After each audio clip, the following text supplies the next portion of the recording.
Entahlah. Mengapa Yesus mati? Betulkah Yesus? Saya patut tahu jawapannya. Soalan yang sukar pada awal bagi, bukan? Yesus mati demi orang lain. Dan menyelamatkan kita. Mungkin Pontius Pilatus rasa iri hati Yesus terima semua perhatian. Kita semua akan mati. Orang mati atas sebab yang berbeza. Saya rasa mungkin untuk dosa kita, kan? Yesus mati kerana orang tidak setuju dengannya. Mungkin dia meninggal dunia disebabkan takdir. Bukankah dia mengorbankan diri pada salib? Itu pilihannya. Yesus mati kerana kepercayaan orang. Itu boleh dipertikaikan. Semua orang mati. Tiada siapa hidup abadi.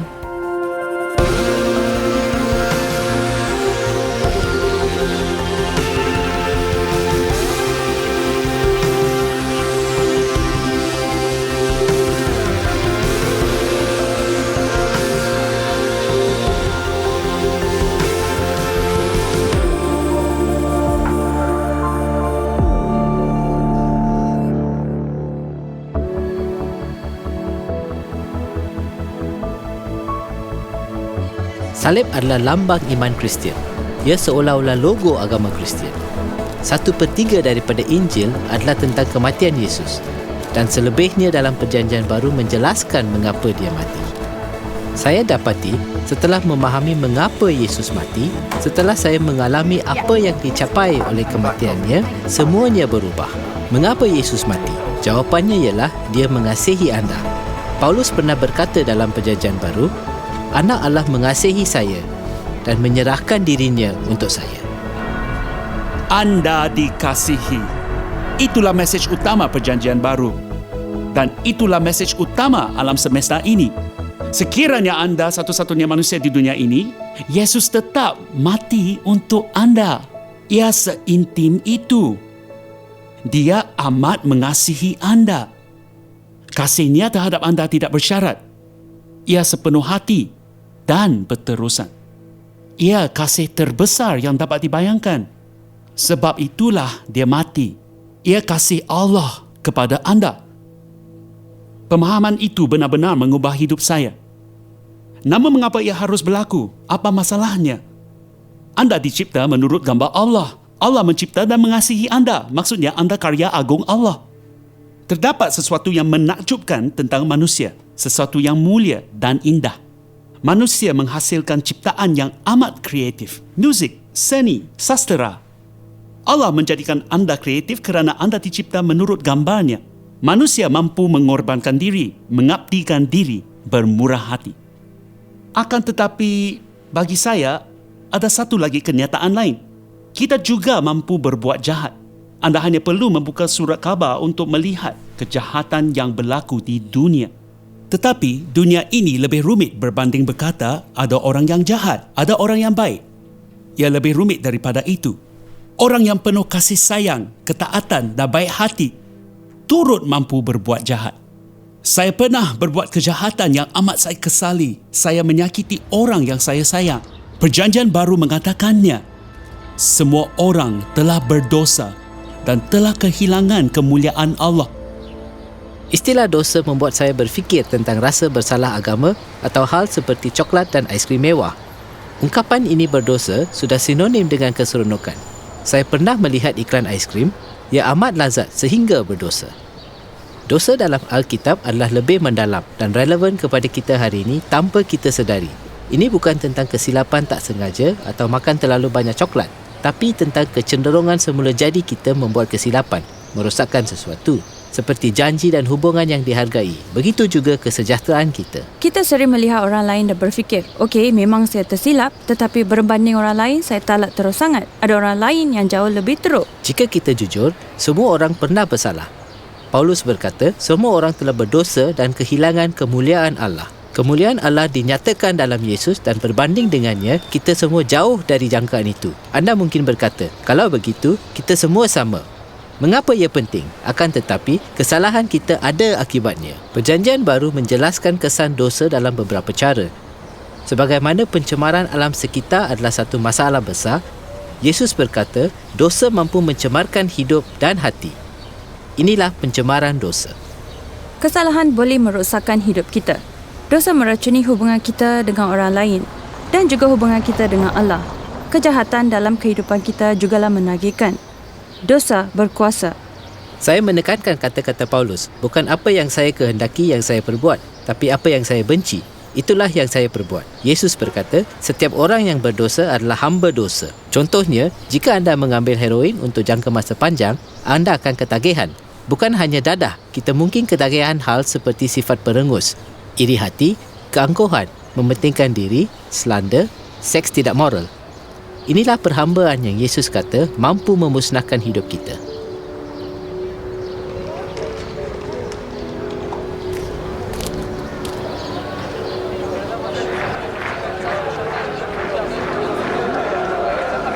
Naluri manusia sentiasa mencari keadilan. Kasih dan keadilan tidak bertentangan. Apabila kita mendengar kanak-kanak dicabul atau orang tua diserang dengan kejam di rumah mereka, kita ingin melihat dalangnya ditangkap dan dihukum. Kerana kita percaya dosa harus dihukum. Namun, bukan hanya dosa orang lain yang wajar dihukum. Dosa kita juga. Lebih mudah berfikir tentang orang lain daripada diri sendiri.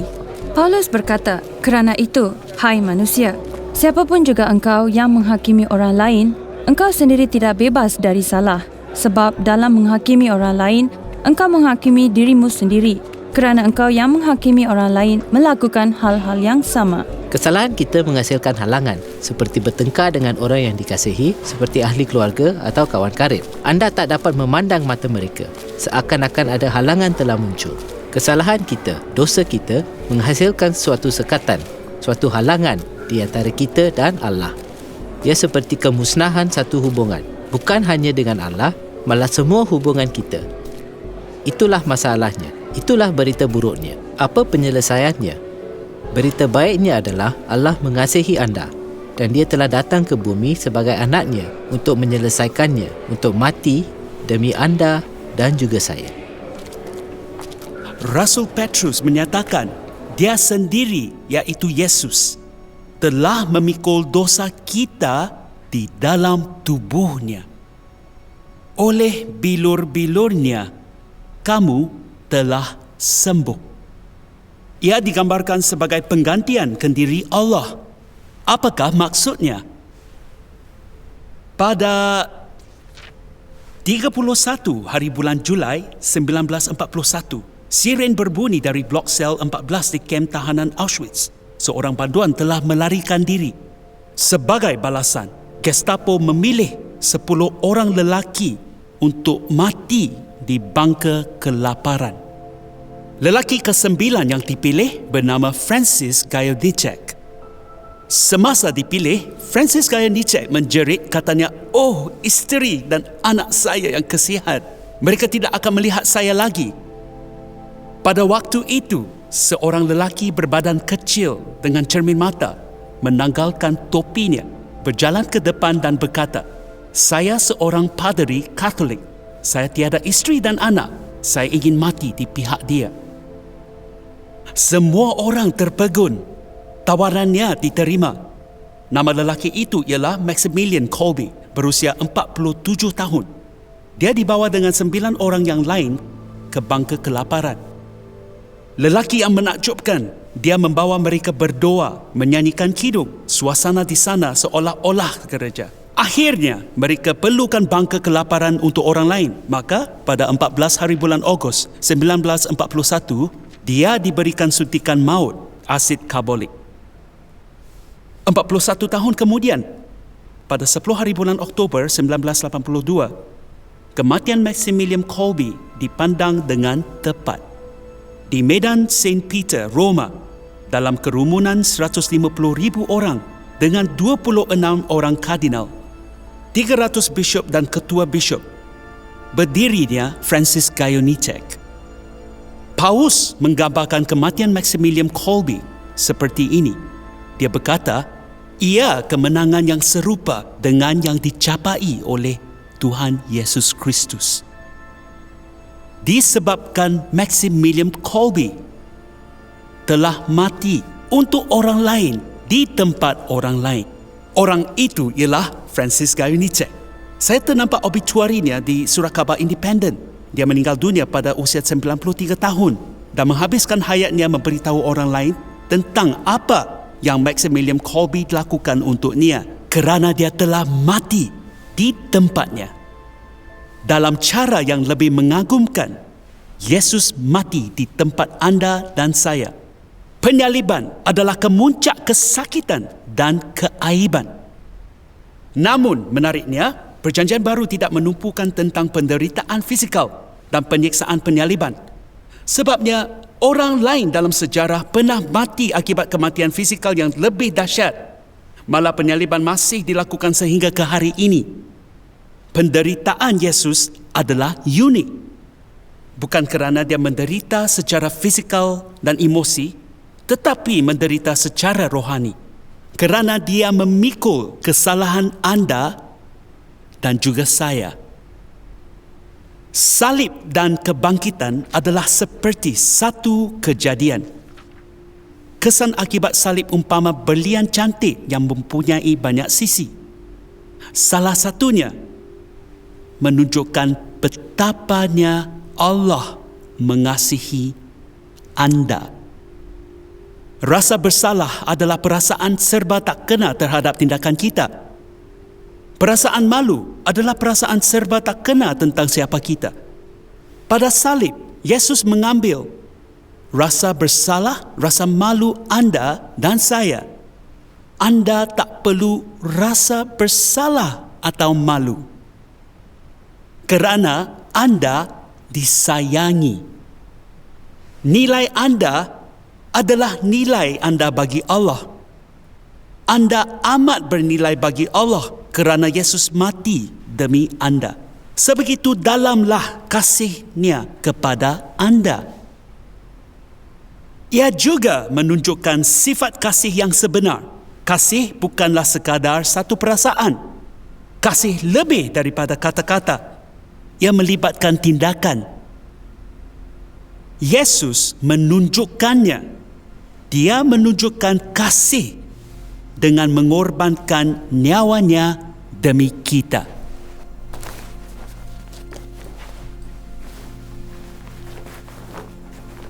Ayah saya meninggal dunia beberapa tahun lalu setelah menghidap demensia selama 8 tahun. Ia hal paling sukar yang pernah kami sekeluarga hadapi. Melihat dia berubah daripada seorang ayah penyayang dan ahli fizik yang bijak kepada lelaki yang hilang ingatan, bingung, marah serta ketakutan adalah sukar dilihat. Dan pada masa itu, saya pernah bertanya soalan serius. Mengapa? Mengapa dia? Mengapa kami? Mengapa sekarang? Apa hikmahnya? Mengapa Allah membenarkan ini menimpanya? Mengapa Allah membenarkan ia menimpa sesiapa? Mengapa penderitaan wujud jika Allah mengasihi kita? Dan soalan-soalan itu sering timbul di dalam Alkitab. Anda membaca dalam Mazmur soalan tentang mengapa Allah jauh. Itulah yang saya rasa. Allah adalah jauh. Akan tetapi, sebagai orang Kristian, soalan itu harus ditanya. Mempercayai Allah tidak bermaksud anda tak boleh merasa ragu dan bertanya sepanjang masa. Yesus sendiri berseru sewaktu disalibkan, "Allahku, Allahku, mengapa engkau meninggalkan saya?" Sebenarnya pada salib, kematian penderitaan Yesus dan kematiannya pada salib, saya menemui bantuan. Meskipun ia bukan jawapan yang lengkap, tetapi ia sebagai petunjuk. Ia menyedarkan saya, Allah bukan tak peduli menjauhkan diri sambil duduk di atas awan. Tetapi dia telah datang dalam Yesus dan pernah menderita. Dia faham tentang penderitaan dan pernah mati. Oleh itu, dia faham apa yang kita hadapi. Jika kita menderita, dia menderita bersama-sama kita. Akhirnya, ayah saya meninggal dunia. Sebenarnya, ia mungkin aneh untuk dikatakan. Tapi ia melegakan. Saya rasa ketenangan yang aneh. Sebahagian besarnya berkaitan dengan membaca tentang kebangkitan Yesus. Kebangkitan Yesus menunjukkan kepada kita, kematian bukanlah pengakhiran. Yesus telah menewaskan kematian. Meskipun kita menderita sekarang, satu hari nanti, penderitaan dan kesakitan tidak akan wujud lagi.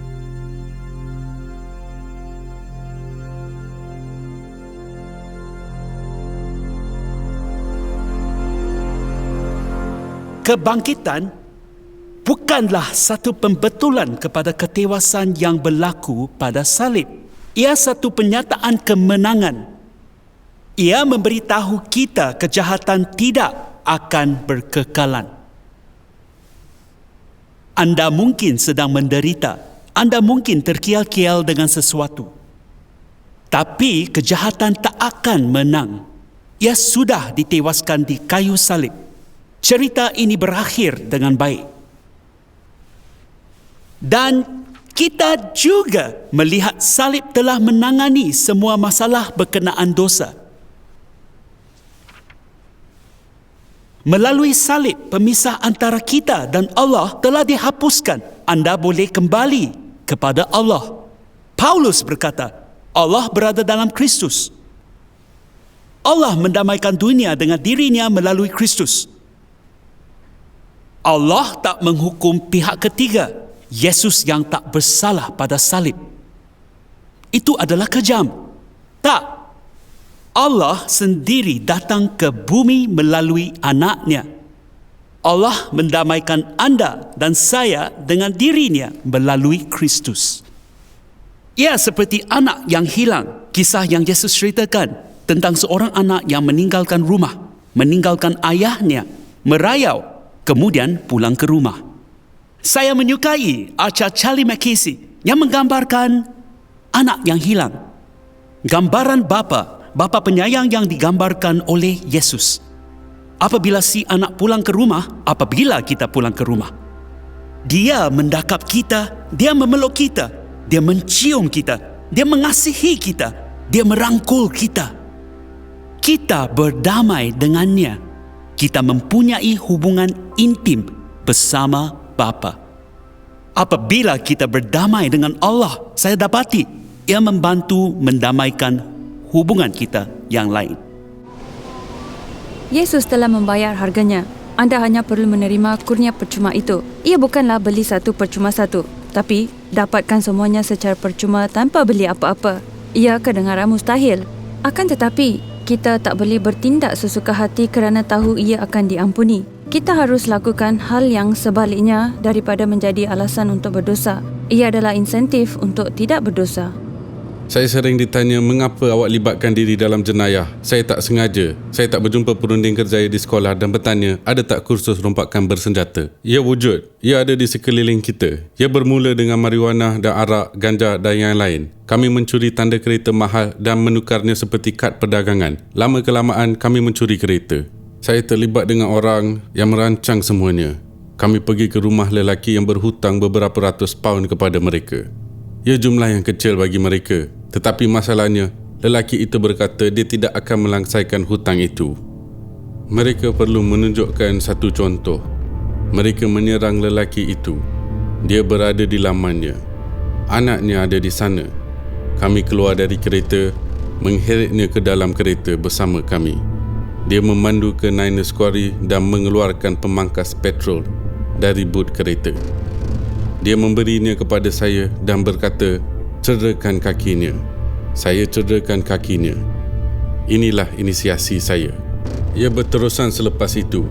Cerita dipendekkan, di Mahkamah Leeds Crown, bilik Mahkamah 3, saya dihukum penjara selama 7,5 tahun. Saya berfikir, baiklah, mulai sekarang kalau saya nak jadi jahat, baik saya jadi orang yang paling jahat. Saya dipindahkan dari penjara ke penjara, ditempatkan di kategori A, keselamatan maksimum kerana tingkah laku saya. Ada seorang banduan lelaki yang lain. Dia menghampiri saya dan berkata, awak nak menyertai kursus Alpha? Saya tak tahu apa maksud dia. Saya kata, tolong pergi sebelum saya tampar awak. Saya tidak memikirkannya. Keesokan harinya, dia datang semula dengan papan keratannya. Saya tunggu dia cukup dekat untuk ditampar. Dia mesti rasa ada yang tak kena kerana berkata sesuatu dengan cepat. Dia berkata, kamu dapat keluar daripada sel kamu pada petang Rabu. Kopi percuma dan biskut percuma.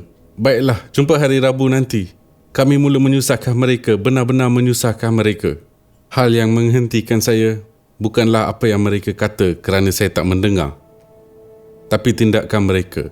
Mereka membalas saya dengan kasih dan belas kasihan. Saya pun duduk di katil dan mengucapkan doa pertama dalam hidup saya. Saya tak tahu sama saya buat dengan betul atau tak. Ringkasannya adalah, Allah, tolong hilangkan kemarahan, keganasan dan kebencian. Tolong hilangkan ketagihan yang saya terkial-kial tentang. Jika engkau lakukan itu demi saya akan menghabiskan hayat demi engkau. Keesokan paginya, saya bangun seperti biasa untuk merukuk, tapi saya tak dapat menyentuhnya. Semua tentangnya, rupa, fikiran, bau, semuanya membuat saya rasa loya. Saya tahu apa yang patut dibuat. Saya dapatkan bekalan rokok dan membuangnya dari tingkap penjara. Sejurus selepas dibuang, saya pun rasa lebih lega. Saya mulai rasa tenang. Tapi saya masih terkejut. Saya berkata kepada diri sendiri, Daryl, bertenang. Cucilah muka, bercukur dahulu. Sewaktu membasuh muka, saya melihat cermin dan terpegun. Saya tidak mengecam rupa sendiri. Saya berfikir, dia senyum. Bukan setakat senyum, dia berseri-seri. Saya dapati saya bukan saja kelihatan berbeza. Saya rasa berbeza. Semua sudah hilang. Seolah-olah ada orang membungkar tengkorak saya dan menuang air sejuk ke dalam. Semuanya sudah dibersihkan. Padri memasuki sayap penjara dan saya memberitahu dia semuanya. Dia berkata, lelaki yang masuk tidur semalam bukanlah lelaki yang sama yang berdiri di sini pada pagi ini. Awak adalah ciptaan yang baru. Saya pun kata, sudah cukup. Tiada lagi pergaduhan, dadah atau yang lain. Jika kamu berhutang kepada saya, lupakannya. Jika kamu pegang barang saya, simpan saja. Saya sudah tak mahu. Saya sudah serik. Saya dah selesai. Yesus telah selamatkan saya. Ketika waktu pembebasan saya tiba, saya tahu saya akan menyertai pelayanan sepenuh masa. Reverend Mark Finch JP, seorang magistrat berkata, boleh tak datang ke Rancon berdekatan Liverpool? Kami baru mendirikan sebuah gereja di sana. Golongan muda di sana mengalami masalah besar dengan geng dan dadah. Mahukah awak datang? Ia tempat yang tepat untuk ditujui. Dia menjemput saya di pagar penjara pada pagi pembebasan, membawa saya ke rumahnya. Bukan sekadar sebuah rumah. Rumahnya. Rebecca, anak sulungnya, kini menjadi isteri dan ibu kepada 2 orang anak saya yang menakjubkan, Benjamin dan Lydia Grace. Kehidupan saya amat berbeza sekarang. Kuasa dosa dipatahkan melalui salib. Yesus berkata, apabila anak itu memerdekakan kamu, kamu pun benar-benar merdeka. Ketagihan kita diatasi.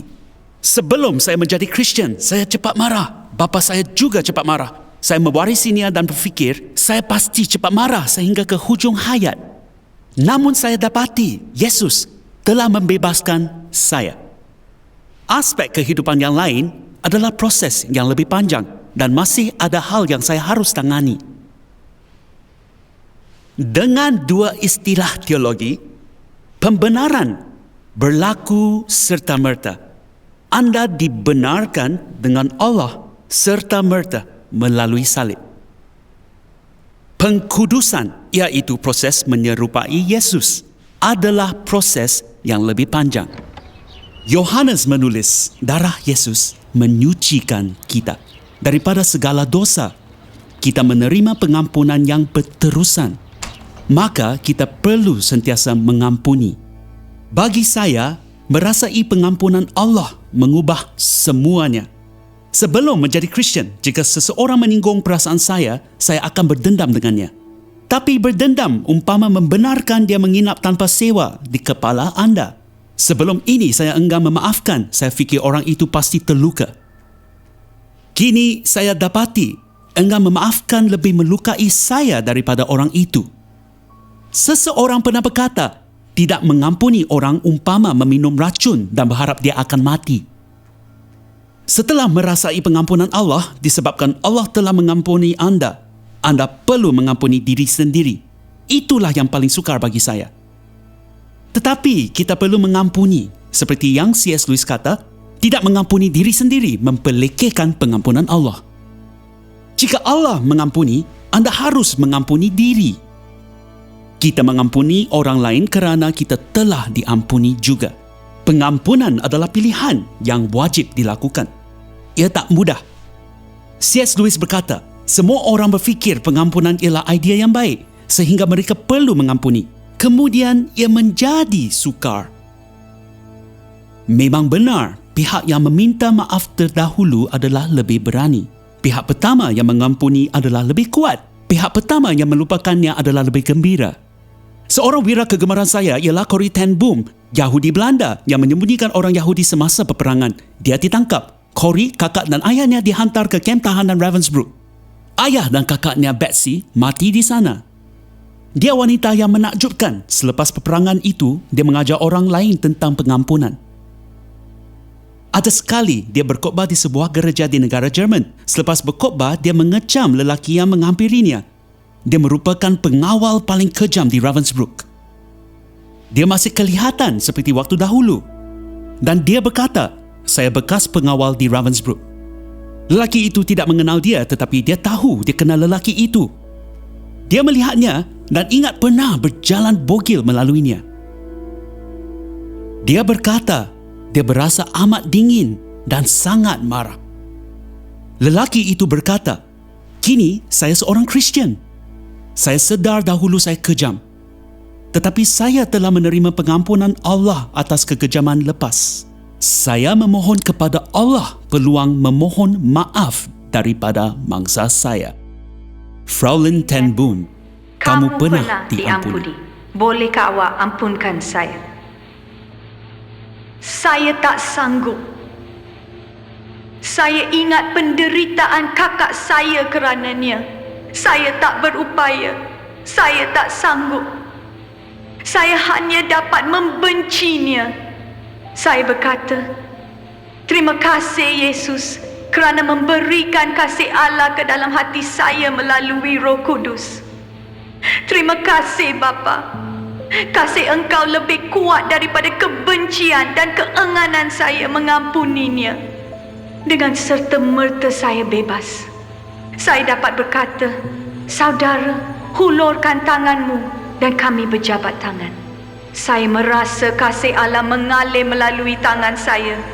Anda tidak akan merasai keluasan kasih Allah seperti sewaktu mengampuni musuh anda. Bolehkah anda mengampuni? Tidak. Saya pun tak mampu, tetapi dia boleh. Pengampunan penuh yang tiada batasan ini boleh mengubah rumah tangga, hidup keluarga, hubungan dan persahabatan kita. Allah mengasihi anda. Anda dikasihi. Anak Allah, Yesus, mengorbankan dirinya demi anda. Setelah memahaminya, hidup saya berubah. Ia juga boleh mengubah semuanya untuk anda.